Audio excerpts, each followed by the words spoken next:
오늘도 쌩얼 죄송합니다. 마스크를 조금 가릴게요. 얼굴이 너무 커 보여서.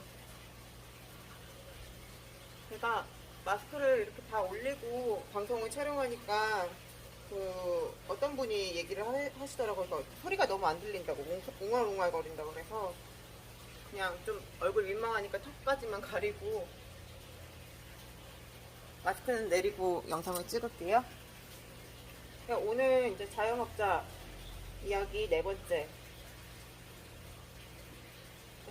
머리가 젖어서 잘 안 꽂히네. 이야기를 하려고 하는데요. 제가 시간이 없어가지고 이렇게 앉아가지고 촬영을 못하는 거 죄송해요.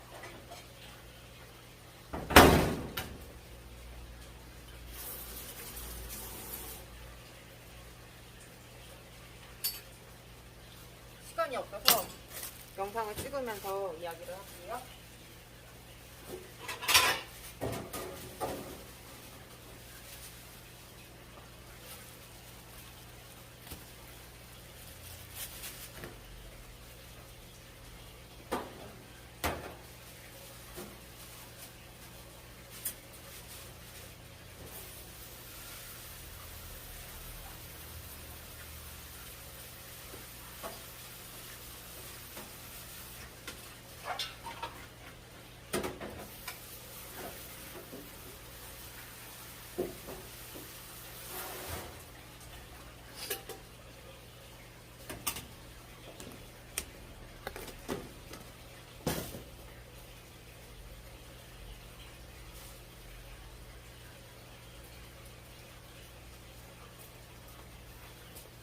제가 한번 저번에 제가 가게 이제 6개째 운영을 한다고 했잖아요.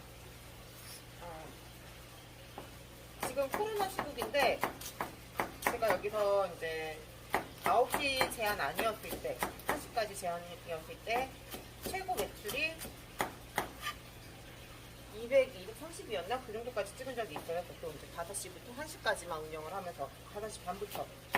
그러니까 지금도 이제 배달이랑 이렇게 같이 하면은 매출이 70만 원 정도 나오거든요. 저희 월세가 여기가 120에 재료비가 이제 코스트가 10% 정도 나오는 것 같아요. 그러니까 다들 이제 문 닫는 시국에 저는 좀 그래도 가져가는 인건비 제약 가져가는 돈이 그래도 일반 지금 자영업자님들 부에 비해 꽤 많이 가져가는 편이에요. 그러니까 최고 많이 가져갔던 게 한 850 정도 가져갔었던 것 같아요. 저는 그 나라에서 지원해주는 소상공인 그 지원도 못 받고 있었죠. 네, 못 받았죠. 좀 억울하긴 한데 어떻게든 이제 현금 매출로 돌리고 안 찍고 이렇게 하면은 받을 수도 있긴 한데 그렇게 할 시간이 없어요. 워낙 장사가 좀 많이 배달이면 많이 들어오고 좀 애매한 게 지금 9시까지 제한이 아니었고 이제 계속 홀에 손님이 있으면은 지금 직원을 하나 쓰기로 있긴 한데 직원이랑 저랑 분리하거든요. 직원 알바나 직원 하나를 더 써서 이제 3명이서 같이 하면은 매출이 좀 더 오를 것 같긴 한데 지금 아직 9시 제한이 안 끝나서 오늘부터 10시. 그래서 앞으로 이제 미드코리아 돌아가고 제한 풀리면은 아마 매출이 조금 더 나올 거예요. 네, 이제 제가 드리고 싶었던 이제 네 번째 이야기는 음식 맛 변하지 말아라. 이게 되게 진짜 중요하거든요. 그러니까 고기 하시는 분들 중에 이제 가게가 엄청 잘 되다가 망하시는 분들이 종종 있어요. 안녕하세요. 어제 포장부님이 그릇까지 가져가셔가지고 가져다 주시느라고 잠깐 잘랐어요. 네, 아무튼 고깃집이 망하는 이유 중에 제일 큰 게 뭔지 알아요? 고기가 단가가 많이 나오고 애초에 이제 매출 금액이 크다 보니까 처음에는 이윤이 많이 남아요. 그리고 유통을 자기가 직접 뚫으면은 진짜 고기가 많이 남거든요. 체인점 같은 경우는 이제 본사에서 관리를 해주니까 그 유통 체계가 이제 일정하게 유지가 돼요. 근데 일반 이제 개인이 음식점을 창업을 하면서 내가 어느 축산업체에서 이제 고기를 납품을 계속 해줘요. 그러니까 물론 처음엔 좋은 걸 주는데 나중에는 그 축산업체에서도 그 이윤이 이제 떨어지거나 아니면 고기값이 오르고 자기네들의 이익이 조금 줄어든다 싶으면은 이 고기를 바꿔치기 하시는 분들이 좀 있어요. 그래서 고기 질이 떨어지고 그런 경우가 생기면 바로 이제 손님들이 그걸 제일 먼저 알거든요. 그리고 제가 이제 음식점 하기 전에 SPC 소속의 파리바게트에서 오래 일을 했었어요. 근데 거기 파리바게트도 각 지점마다 그러니까 본사랑 이 가맹점이랑 샌드위치 같은 재료를 쓰는데 맛이 많이 다른 경우가 있거든요. 그게 왜 그런지 아세요? 제가 파리바게트 경력만 6년이거든요. 연차로. 그러니까 5년 3개월 정도 일했었나? 제가 이제 교육기사로 여러 지점에 이제 그 배치되어 있는 직원들을 이제 관리를 하면서 그 친구들 휴무 때 제가 들어가서 이제 애들 관리를 이제 요리를 관리를 해주면서 애들 휴무 관리까지 제가 하는 그런 직종이었어요. 그러니까 교육기사라고 하거든요, 그거를. 근데 왜 그러냐면 가맹점 같은 경우는 이제 본사에서 떼어가는 그 마진율이 되게 커요. 예를 들어서 이제 이 고추라고 하면은 이걸 내가 이렇게 사입하면 되는 건데 똑같은 고추라고 때 이제 본사를 통해서 위생 세척을 받고 갖고 오는 이런 루트가 있기 때문에 만약에 이게 100원이면 그 가맹점 사장님은 300원에 받아오는 거예요. 그러니까 이 마진 때문에 가맹점 사장님들이 야채 가게를 뚫던지 하면서 재료를 이제 바꾸시게 되죠. 그 소스도 마찬가지고.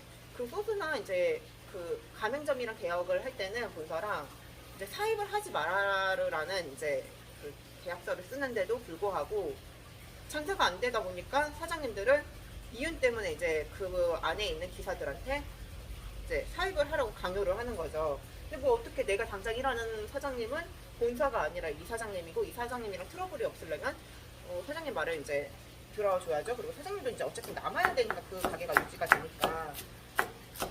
근데 여기서 주의를 해야 되는 거는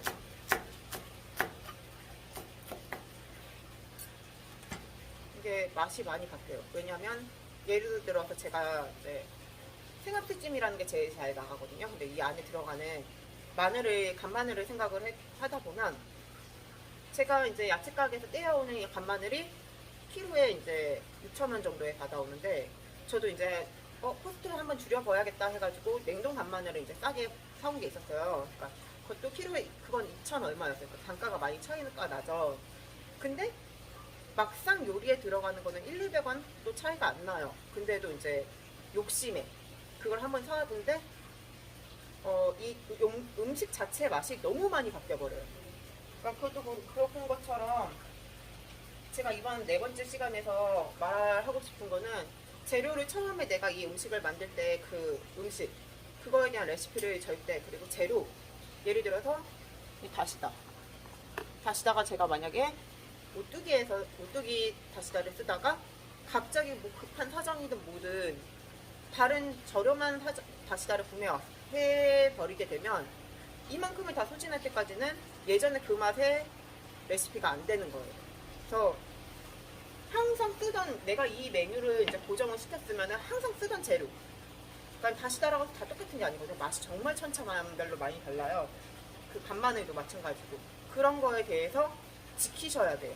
이거는 제가 저번에 간마늘은 한번 시범사가 사왔는데 하나만 사온 거니까 뭐 2,000~3,000원 날린다고 생각을 해도 상관이 없으니까 그거는 이제 그냥 바로 갈아채웠고 다시다는 제가 급해서 이제 원래 항상 받아오는 식자재에서 갈 수가 없어가지고 이 동네에서 한번 사갖고 왔는데 같은 상표가 없더라고요. 그래서 다른 거를 썼는데 그거 쓸 때까지는 다 맛이 조금 다르더라고요. 다행히도 손님 컴플레인은 안 들었는데 내가 만들어서 내가 먹어와도 맛이 그 맛이 안 나요.